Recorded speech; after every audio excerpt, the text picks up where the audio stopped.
আসসালামু আলাইকুম। এস কাল যদি ইউটিউব চ্যানেলে আপনাদের সবাইকে স্বাগতম। অন্য জাতি ভাইদের প্রতি আন্তরিক ভালোবাসা এবং কৃতজ্ঞতা। আজকে যে টপিকটা নিয়ে কথা বলবো, শত্রু পরিবারে ঝগড়া লাগানো। চালানি একটা মন্ত্র, অনেক পাওয়ারফুল গুরুবিদ্যা মন্ত্র। এটা যদি কাজ করেন, কাজ করতে দেরি হবে, আপনার রেজাল্ট আসতে দেরি হবে না। অনেক পাওয়ারফুল একটা কাজ, বুঝে শুনে করতে হবে। কাজ করার আগে অবশ্যই শরীর বন্ধ করে নিতে হবে, আর অবৈধভাবে কাজটা করা যাবে না। কারণ আপনি বলতে পারেন শত্রু পরিবারে ঝগড়া লাগানোটা খুব ভালো জিনিস আপনি দিয়েছেন, আসলে বা এরকম না। অনেক ক্ষেত্রে আছে আপনার অনেকভাবে শত্রু আপনাকে জ্বালাইতেছে। যেমন দেওয়ালে যখন পিঠ থেকে যায় তখন মাথা ঠিক থাকে না, এরমভাবে কিন্তু শত্রু মানুষকে জ্বালায়। আপনি বিষয় দেখেন, আপনার ভালো কাজের মধ্যে অনেক সময় আপনি ভালোভাবে চলতেছেন, কেউ সহ্য করতে পারতেছে না, এবং আপনার পরিবার এবং স্বামী স্ত্রীর ভিতরে ঝামেলা লাগাই রাখতেছে। আপনার ব্যবসা বাণিজ্য সমস্যা করতেছে।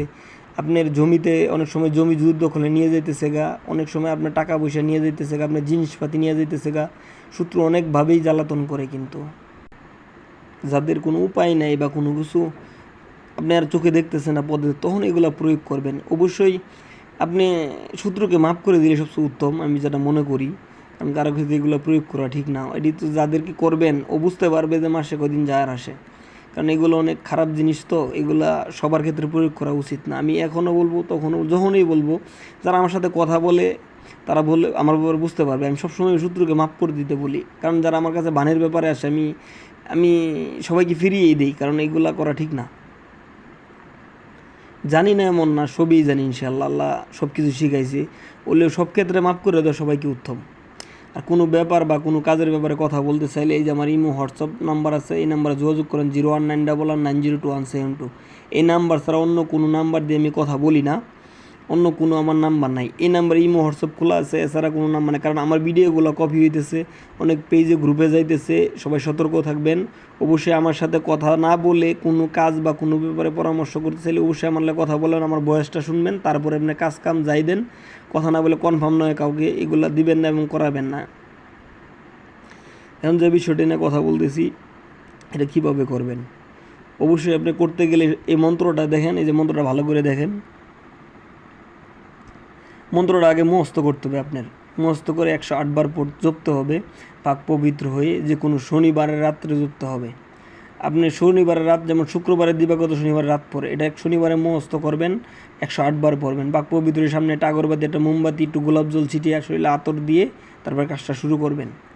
করলে যেমন আপনাকে এটা যখন আপনি সিদ্ধি হবে মন্ত্র 108 বার বলে মন্ত্রের সিদ্ধি এবং মন্ত্র পাওয়ার আপনার শরীরে চলে আসবে, তখন অবশ্যই মন্ত্রটা করবেন। এক শনিবারে মন্ত্রের সিদ্ধি করবেন, আরেক শনিবারে কাজ করবেন, আরেক শনিবারে দিবাগত রাত্রে কাজটা শুরু করবেন। এই মন্ত্রটা আপনার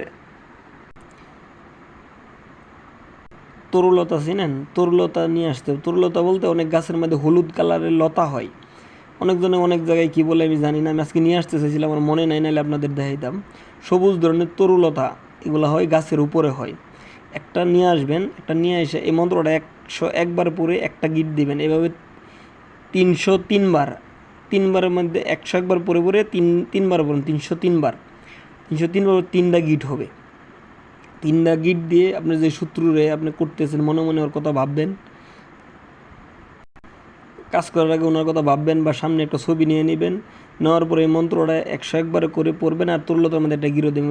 এভাবে 303 বার পরে যে শত্রুকে আপনি এই কাজটা করতে চাইতেছেন তার বাসার উপরে ধরে মিলে দিয়ে আসবেন, এবং ছাদে বা তার গাছের উপর, মানে যে বাসায় থাকে ওই বাসার উপরে মিলিয়ে দিয়ে আসবেন, বা ঘরের নিচে বা ঘরের যে কোনো অঙ্গে পতঙ্গে রেখে আসলেই দেখবেন যে কাজ শুরু হয়ে গেছে। 72 ঘন্টার ভিতরে কাজ শুরু হয়ে যাবে।